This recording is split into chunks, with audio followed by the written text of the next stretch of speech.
Well, the White House putting pressure on the Senate to find a solution to the border wall battle and avert a Christmas-time government shutdown. You know, at this point, the Senate's thrown out a lot of ideas.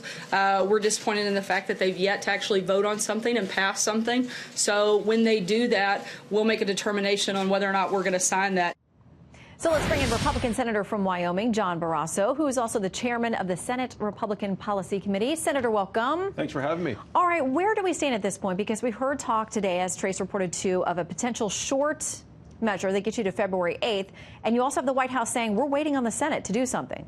Well, I'm committed to keeping the government open. You may have seen on the floor of the Senate tonight, we passed a bipartisan piece of legislation that the president has as a signature piece of legislation. Criminal justice reform. 85 to 12. So the big win for the president tonight, and you saw lots of senators on the floor talking, negotiating, dealing with the issue of the importance of keeping the government open. It's what a responsible governing body does. I want to make sure the president gets the money he needs for the border security that keeps us safe. I believe we'll get there, whether it's the $5 billion figure today. This way, the president will find the money. I talked to him this weekend. He's committed to border security, and you know he's a man of action and results. That's the kind of leadership we're going to continue to get from him. But how do you get there without Chuck Schumer and Nancy Pelosi on board? Well, they continue to be obstructionists. Look at where the Democrats have gone with their hard left turn in terms of how they're campaigning. Some of them even want to eliminate ICE, Immigration Customs Enforcement. I mean, that's how irresponsible they are. Nancy Pelosi called a wall immoral. Well, what the president is describing includes a physical structure, but also you need the technology, the manpower, the enforcement, all of those sorts of things at the border to keep us safe. And it's not just about illegal immigrants. Just take a look at the Mexican cartels, the drugs coming in, whether it's the fentanyl, the heroin. We have about 100 people a week in the United States lose their lives from drug overdoses. So it's bigger than just the issue of the illegal immigrants. Okay, well, you'll have to get some Democrat votes to get any of this stuff passed. It's something more comprehensive. But let's talk about a couple of conservative critics on this issue of immigration. R.J. Howman, Government Relations Director for FAIR, Immigration Reform Group, says it's now or never. It would be a failure if Trump didn't dig in his heels to deliver on his signature campaign promise. Mark Krikorian of the Center for Immigration Studies says this: if he doesn't at least force a shutdown for some time, I don't see how he can go into 2020 and blame Democrats over the wall. Everyone would say, of course they're opponents, but you didn't really even try.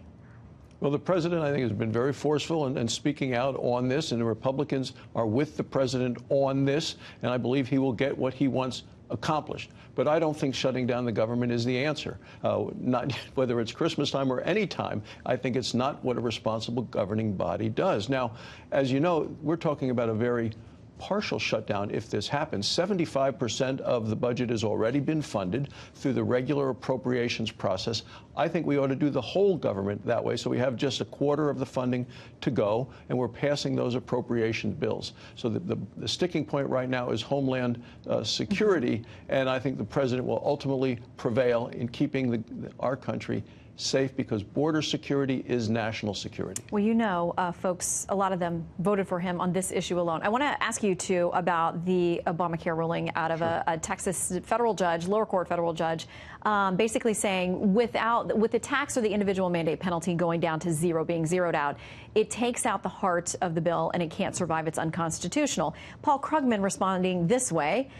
He says, if there's one thing that's absolutely clear after the past 2 years on health care, it's that the Republicans have no alternative to the ACA and never will.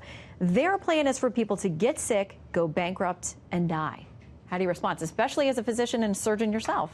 Well, you know, as a doctor, 24 years as an orthopedic surgeon in Wyoming, I am committed to taking care of patients, and we need to make sure that patients can get the care they need from a doctor they choose at lower costs.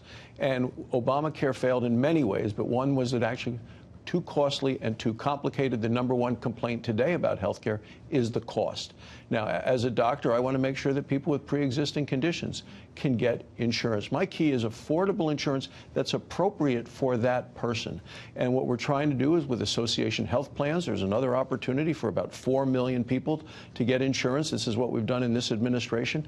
Additionally, the so-called short-term plans that can go up to 3 years now, another 4 million people will be able to get covered that way, providing people something affordable less than half the price of Obamacare and appropriate for them so they can buy what they need. Well, we'll watch and see how this, for now, the administration says everything stays in place while this is tried through the courts, maybe even back to the Supreme Court. But in the meantime, we know getting anything substantive done is going to be really challenging on the Hill with the House and Senate. But we'll stand by. Keep us updated. Well, it is interesting because the Democrats have, again, this far hard left turn. They're saying Obamacare has failed, too. What they say is that what we need is a single-payer, government-run healthcare with higher taxes, fewer choices, and longer lines. That's not what the American people want. We got to leave it there. Senator, thank you for coming in. Thanks for having me. Good to see you.